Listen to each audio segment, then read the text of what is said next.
In the previous session, we look at metallic bonding with a non-metal, where there is a complete transfer of electron from one atom to the next. That's and non-metals usually receive, and then the metals give out their electrons, and then through that transfer, when there's that complete transfer, then we have forming an electrovalent or an ionic bond.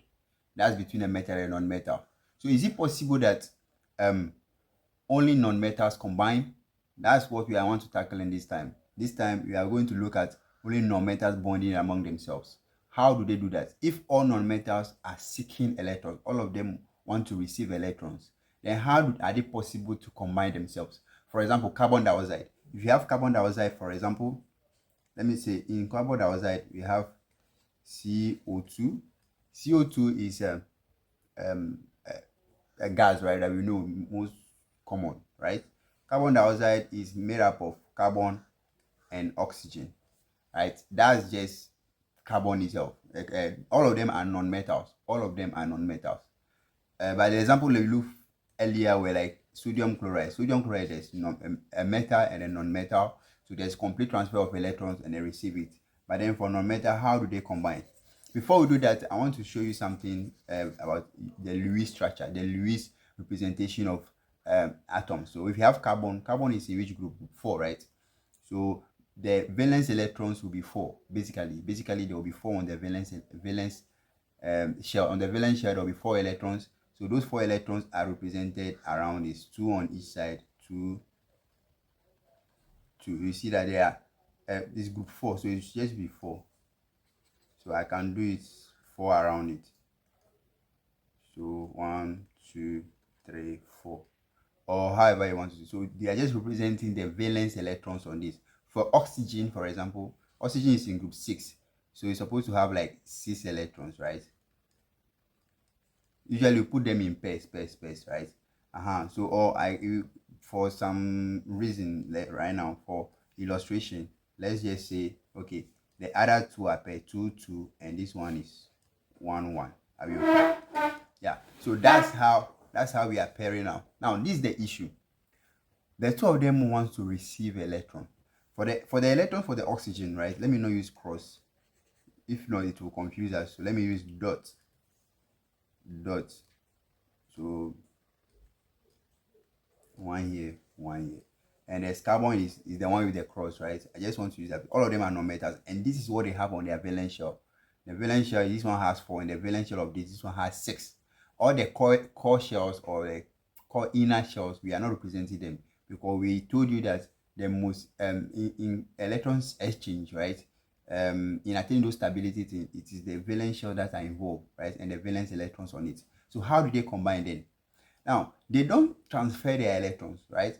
They want to take, because they are all non-metals and all of us are seeking, what they will come to a mutual agreement that, okay, I cannot give out to become stable. And then carbon say I cannot give out 4. Oxygen say I cannot give out 4. But what we can do is that since we all have electrons, we can come together, get closer, and be sharing our electrons to make sure that we attain that stability that we want, right? Okay. These 2, whenever the 2s are paired, whenever the valence electrons are in pairs already, what happens is that okay, so this one is how many oxygen is how many electrons? It has 6, right? It needs extra 2. We need extra 2 electrons, so like we need 2 electrons again. And carbon needs 4 electrons, right? But then so oxygen is looking for 2, and then carbon is looking for 4 electrons. Now since we are looking for 4, what will happen is that the carbon will let me do it like this. The carbon and then the oxygen will come closer, right? This is the dots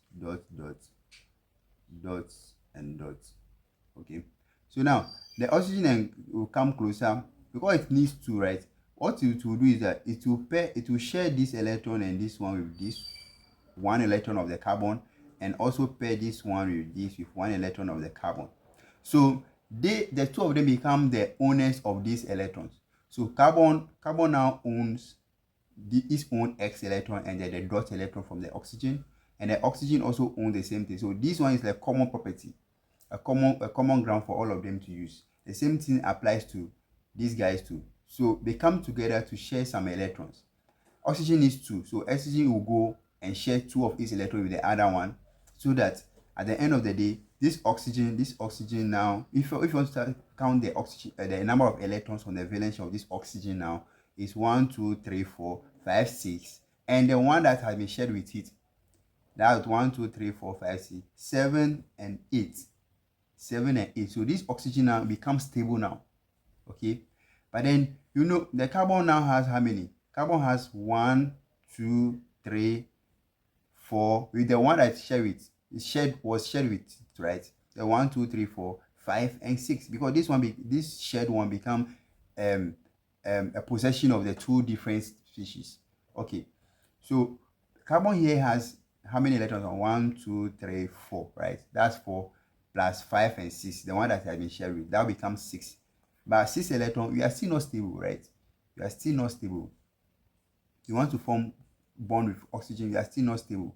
So what happens is that one oxygen, you bond with one oxygen by sharing two of your electrons, but then the other two electrons can also be shared with another molecule of oxygen. So we are bringing another molecule of oxygen here, right? The same species, but then this one, let's say this one will share this with this, right? And then this one will also share this with this. So there's no complete transfer. None of them wants to transfer, but then they are allowed to share. So what will happen is that this molecule now, let's look at carbon. Carbon will now have how many electrons? It has its own 1 2 3 4, and the total of all the electrons that have been shared with it. So 1 2 3 4 5 6. Let me use another pen to show you. This carbon 1 2 3 4, right? 5 6 7 8. Now this carbon has 8 electrons. Wow, this carbon has 8 electrons. So it becomes stable by through sharing. That's how it becomes stable. And then let's count the number of this thing for this particular distance. This one has oxygen has 2 here, 4, its own 5 and 6 that it brought before sharing, right? Then the one that has been shared with this particular oxygen atom is this guy.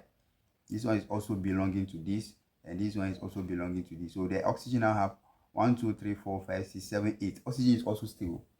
So I think the 8 octets. This one also has let me use another color. So we have 2 4 5 6. That's for itself. And then what happened is that it's also sharing this. This one is being shared with it, so this also has 8. At the end of the day, everybody has 8 electrons indirectly through the sharing. So right, that's how we will see that there is this bond, carbon and 2 molecules of oxygen. So we have carbon dioxide form. So 1 carbon with 2 oxygen molecules shared with it, because of this structure, because of this understanding. That's why you have this bonding. So mostly when you have non-metals with non-metals bonding together, they are basically going to share their electrons. Let's look at another one. Let me quickly visit the periodic table and pick some random elements like phosphorus and chlorine. Yeah, phosphorus and chlorine, for example. So let me clean this place. Phosphorus is in group 5 like nitrogen, right? It's group 5 like nitrogen. So if you're in group 5, how many electrons do you need? You need like 3 to become stable, because in group 5 you have 5 electrons on a valence shell. You need 3 so to attain the 8. So phosphorus, we know that we are in group 5. So if you have 1 2 3 4 5, right? And then we are bringing chlorine. So chlorine is in group 7, and group 7 we have how many electrons? 1 2 3 4 5 6 and 7. So we have 7. So chlorine just need only one to become stable. And then this guy needs 3 to become stable, because it's 1 2 3 4 5, right? So because chlorine needs only 1, it can only agree to share 1. You see, oxygen was needing 2, so it was only ready to share 2. Carbon was having 4, and it needs 4. Carbon needs 4, so it was only ready to share 4, all the 4. That's why it happens like that. Now, but if we come to chlorine, group 7, it needs only one electron. So this guy is only allowed, he's only agreeing to share one. Phosphorus is in group 5 and needs 3 electrons. So it needs 3 electrons. So phosphorus is going to agree to share only 3. Share only 3. So what's going to happen is that this one molecule of chlorine will come, because one chlorine can only share one, so we bring this one to bond with this. But phosphorus is still not stable. Phosphorus needs about 3 electrons. You can only share 3. So we need to bring another molecule of chlorine here. So I'm going to bring another. I don't want to write all the electrons, but let me just assume 1 electron. There are 7. You have to present all the 7. In fact, let me do that. 2, 4, 5, 6, and there is 1 left, right? So this second chlorine will go and share this one with this, and then another one here, 1, 2, 3, 4, 5, 6, and this one will share this with this. At the end of the day, phosphorus now have how many electrons? 1, 2, 3. So 1. Where is it? 1, 2, 3, 4, 5. I didn't write this thing. It's supposed to be 5. I think it's a mistake. So 1, 2, 3, 4, 5. Right? 5 plus the one that have been shared with is this 1, 2, and 3. That becomes 8. That becomes 8 for chlorine, and for phosphorus. And for the other ones, they just take the extra one to add it to their 7. They become 6. At the end of the day, the first molecule will now be 1 fluorine and 3 chlorine. So PCl3. So this is how non-metals and non-metals finally combine to form whatever they want to form, right? Yeah. So you can combine any of these non-metals like among themselves and see how they actually do.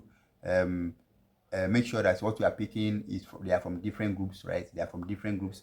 But for the inert gases, that's the group 8. We said that they are already stable. They all have their stability, so they don't react. They are unreactive. They are inert. They are stable on their own, so we don't use them. But those that are not in the other groups, they can combine through sharing of electrons. You can try with sulfur, you can try with selenium, you can try with bromine, you can try with nitrogen, you can try with carbon, silicon, germanium. Just have the most important thing is that you understand how non-metals share their electrons and what they did to do so, right? If you don't understand, if you jump to this, you just made this video for the first time, kindly go back. We have actually taken time to explain step by step so that you understand, and we are building up on those knowledge, right? So go back, revisit that one, and to strengthen your knowledge, and when you get here, everything will fully make sense for you. You have to take time with chemistry, especially because you don't have to jump. You have to understand the basics. So this playlist is fully for the basics. We haven't started the main thing now, but then we are just trying to make sure that you understand the basics of chemistry. Then we'll build up on the things, tackling major topics. Let's see what we can do next in the next session.